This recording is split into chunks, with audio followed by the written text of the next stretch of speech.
Tak boleh ke jadi mak-mak kepada anak-anak kita nanti? Ini mak-mak kepada kau, bukan kepada anak-anak. Bukan aku pun yang masak bubur. Janganlah pecahkan rahsia. Sambal je aku buat. Oh, sambal je kau buat. Kau pandai masak ayam masak merah?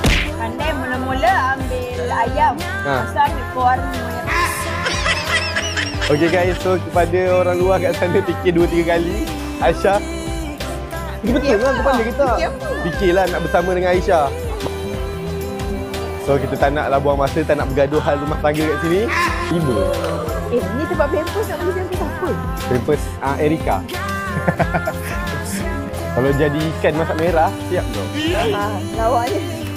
Tengok gelak kak. Dalam banyak-banyak ikan apa yang manis? Ikan bersama you.